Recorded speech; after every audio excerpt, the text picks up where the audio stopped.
Now, in last video, we have seen what are the different methods we are going to use. That is for analysis of trust. Now, keep in mind in that, see how we are going to calculate forces in members by section method. We have calculated this. And if you can't, you can go to video where you have this section method. Your examiner may ask you, you have calculated, if you have copied, he may ask how you have calculated force in this member by section method. You should be in position to show him. You should be in position to show the calculations, how you have made, have you taken moment 0, fx 0, fy 0. So you should know section method, that you have to keep in mind. If you think we will show it by joint method, if intermediate member is there, then you cannot find by joint method. So be very careful with this section method. Is very simple. You have to take section. Suppose you have considered anything, we have one video on this also. And then this is section method.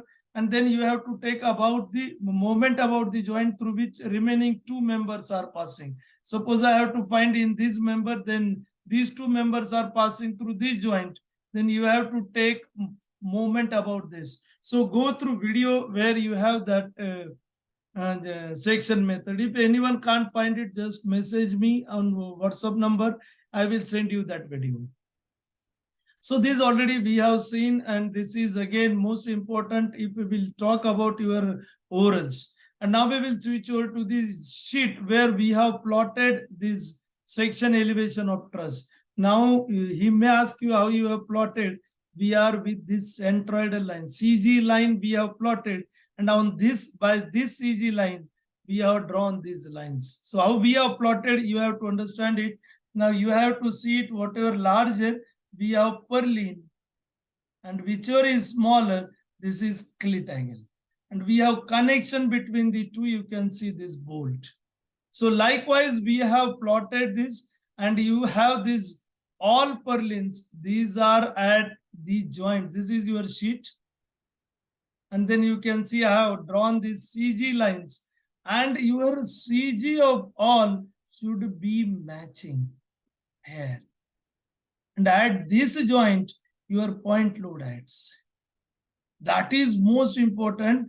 This CG lines plotting plays very important role, and that will be your panel point where your all CGs are matching. And these we have plotted. Now keep in mind, you can see this, we have plotted thickness or another leg that is on right side, that is left, and left side to the right, so that our CG will be at center and our truss is axially loaded.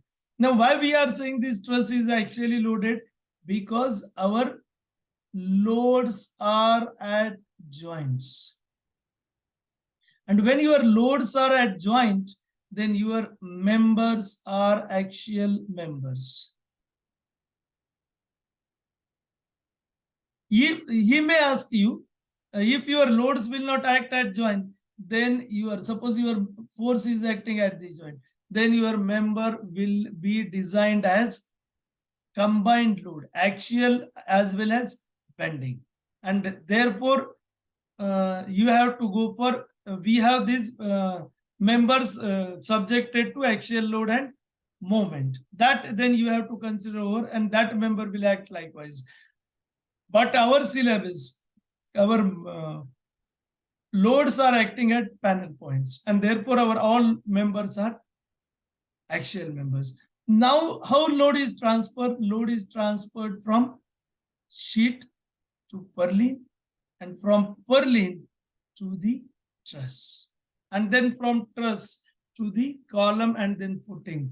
Now, whatever load we have purlin, we are going to transfer 2/3 to the truss.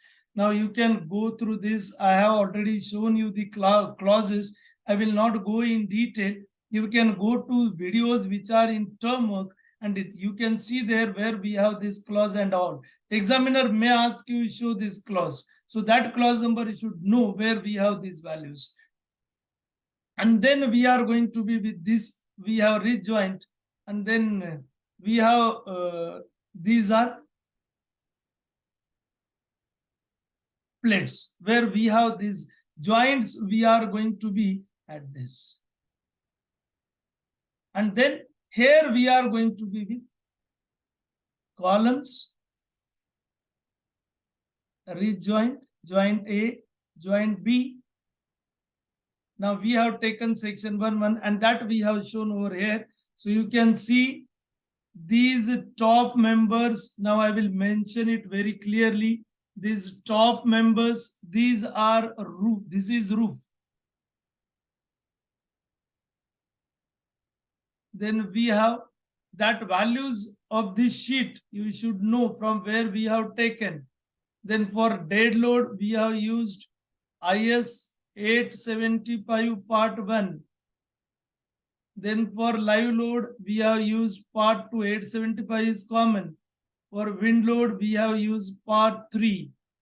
Then we have part 4, seismic and all, that is not related with our syllabus. But IS 875 part 1, part 2, part 3, you should know. He may ask you, show me the formula for this live load equal to, we have 750 minus 20 in bracket, theta minus 10. You should be in position to show this. So go through our videos and there you see all these clauses given in IS 875 in this.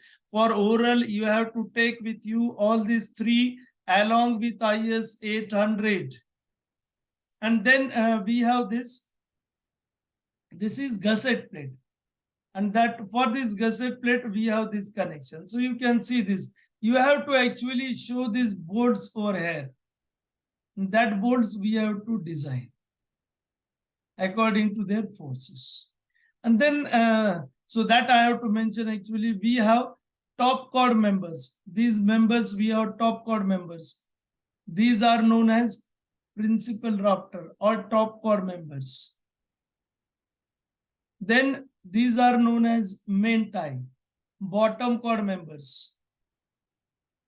Intermediate if member is compression, intermediate member is compression, known as strut. Intermediate member is in tension, known as sling. Depending upon their nature of force, we have to say that member is strut or sling. Now, this main tie, this principal rafter, that is compression member, when we have dead load and live load. This is main tie, that is tensile force when we have dead load and live load. But now, if you have wind load, then in that case, for wind load, force in principal rafter, we have tensile. And force in main tie, we have compression. So these values are for wind load. And then we have to go combination. Now, you know, we have taken combination 1.5 dead load plus live load and 1.5 wind load minus 0.9 dead load. So we have taken this combination given in IS, that is IS 800. And you have to go there and you have to see all these combinations given over there. That is table 4 or 5, you have to go there for this partial safety factor and this for load and materials. And from this, you are going to get this. Now, if you will have this truss, we have one, now keep in mind, this question is asked many times. This is roller support, this is simple support. Don't say both are simple support, these both are not simple support, then this is indeterminate because you have 4 reaction and we have 3 equilibrium equations. No, we have likewise one support roller, another hinge.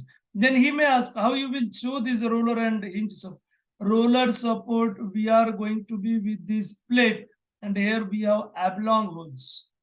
And due to oblong holes, your truss may move along this line. And this simple support, this is by your circular holes. Hole plus 1.5 or 2 depending upon this, and these are oblong holes. So this is your roller support. This is your simples. So one support is roller, another we have simple. And then we have, as usual, this we are in this fashion that I have not shown over here. So likewise, we have to go this. So likewise, you have to answer for this. We have designed it, you properly done it, and therefore you need not require to worry for this. These joints I have just shown with your bolts. So that you have to show over here. That is gusset plates. And this is 1-1. Now that also you have to keep in mind. Mostly for your truss, you have to see these top chord members, that is principal rafter, and bottom chord member, that is main tie. These two members we have designed as double angle. Inner all we have mostly single angle. So if you have larger load, then only in that case you require double angle. So you just see which angles you have provided for which member, so that you should be in position to answer the question of this. So this is about your sheet number 6. So now we will stop here only today. Remaining part we will see in the next video. Thank you.